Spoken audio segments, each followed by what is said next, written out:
Hi everyone, welcome back to Corporate Decoder, the place where we get to unpack the juicy details behind those official company announcements. And today we're diving into what Target Corporation has been cooking up. Get ready because we're about to see if their latest numbers are a bullseye or if they've missed the mark. And hey, before we jump in, if you love getting these kinds of straight up insights into corporate filings, make sure you're subscribed and ring that notification bell. Also, my challenge to you, if you're looking for even deeper dives and a place to connect with fellow number crunchers, our Discord community is linked right below in the description, so join the fun there. To connect with fellow number crunchers, our Discord community is linked right below in the description, so join the fun there. Alright, so what we have here is a little peek behind the curtain from Target Corporation. Essentially, they've put out their news release giving us the lowdown on how they've been doing for the last 3 months ending on August 2nd of 2025. Think of this as their quarterly report card and we're here to grade it. Now, Target, as you know, is a giant in the retail world, trading on the New York Stock Exchange under the ticker symbol TGT, and they are incorporated in Minnesota.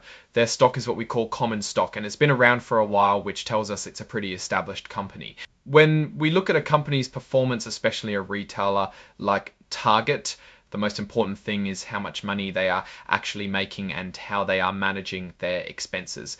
This filing doesn't give us the full breakdown of numbers like revenue or profit directly in this particular document, but it points us to their news release for those juicy financial results, so that's what we'll be focusing on. This is where the real story lies.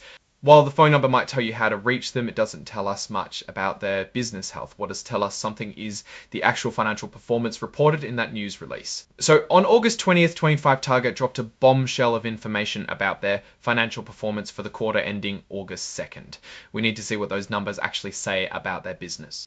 This news release is the heart of the filing. It's where Target is telling the world how they performed financially. We need to dig into what they're saying about their sales, their profits, and any key figures they decide to highlight. This is the part that tells us if they are winning or losing in the marketplace.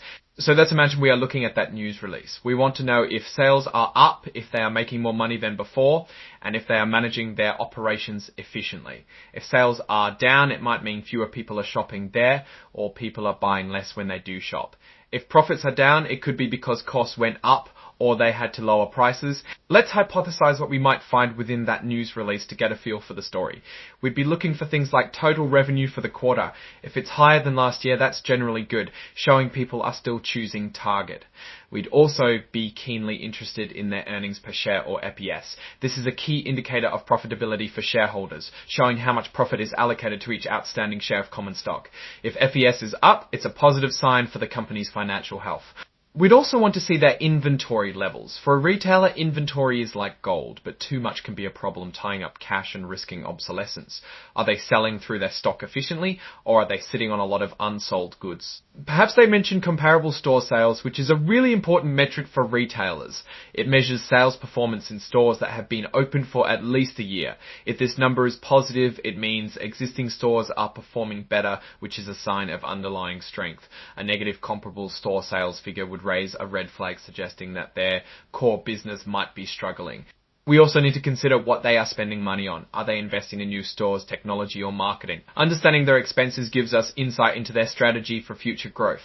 For instance, if they are cutting costs dramatically, it might be a sign of trouble or a strategic move to improve efficiency.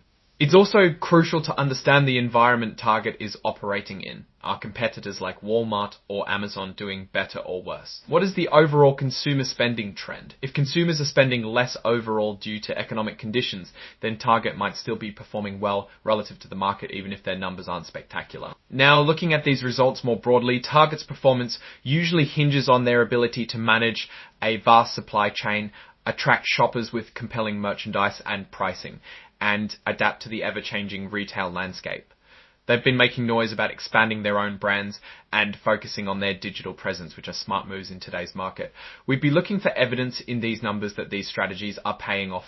Are their own brands driving sales? Is their online business growing at a faster rate than their physical stores? Any significant trends in these numbers could signal a change in Target's competitive position.